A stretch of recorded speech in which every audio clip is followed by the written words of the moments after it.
The iPhone 5, which was one of the most revolutionary phones of its time, has reached 2020. The first phone to be announced by Tim Cook on stage, and the first phone that was not directly involved with Steve Jobs. This is running iOS 10 today, the latest version of iOS 10 that could be uploaded onto this phone, and this is my review of the iPhone 5 in 2020. Let's get into it.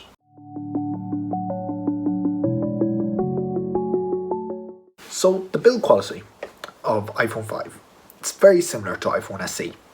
It has the same glass and unibody design, glass on top, glass on the bottom, aluminum, flat edges, rounded corners, lovely device.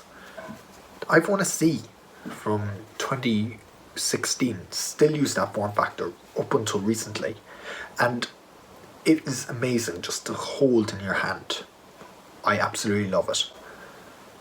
Next thing about the iPhone 5 is the battery. How does it hold up? Well, the battery is iffy at most. You see, after a long time of using this phone, the battery will die fairly regularly on you. It'll lose power, similar to all lithium-ion batteries. But if you're picking up a fairly good condition one, maybe for your collection or as a burner phone, might work out. You might have to charge it here and there, but for the most part, if you get a good phone in good condition, it should be fine. And if you're comfortable, you can always upgrade the battery for around €10, which is legitimately an okay deal. The iPhone 5 I have here that I'm using for B-roll, it has a very cracked screen, a shattered screen.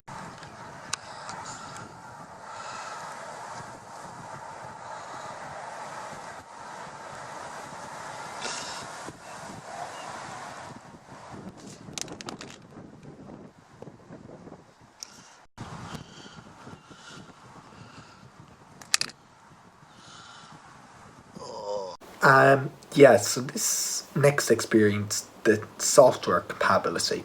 It is iOS 10, so you're going to cut off there. You're not getting the latest features of group iMessages or whatever it is. Well, you can, but it's not going to have the new iOS features. I actually still wouldn't recommend this, to be honest. It's slow, buggy, laggy. How about that camera though? Because camera clearly should be good, right? It's an iPhone. Well, not so much. The camera in low light, which I tested this iPhone out in a lot, yeah, it's fairly crappy, not gonna lie.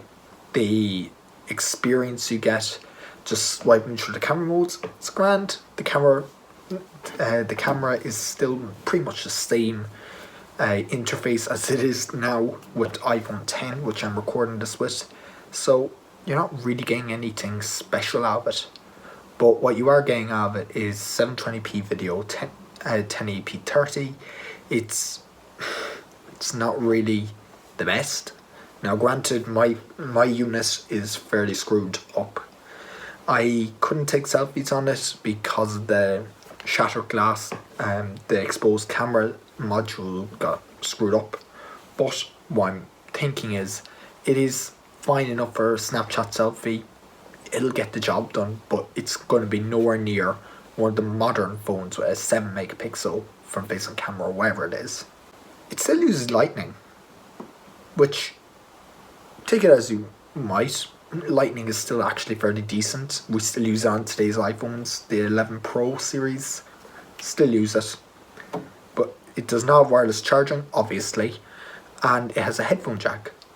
But what I'd recommend with this is not to go for the iPhone 5, but go for the iPhone 5S if you have to go for a phone. But try go for a 6S at least, because it will benefit you to have a phone that runs the latest iOS. It's just, that's it really. Get a phone that runs the latest iOS. It's fairly abysmal. The CPU that's in the iPhone 5 nowadays. If you can get an iPhone 5 that's still running one of its earlier versions, for nostalgia reasons, maybe get that if you're into collecting iPhones or whatever it is. But for the most part, no, don't. Do not do that to yourself. So, the speaker, no, speakers just aren't great. Tiny speaker module. I tried to do a teardown of the phone on the channel after the screen got shattered, but yeah, camera died. Comment, like, subscribe, and I'll catch you next one.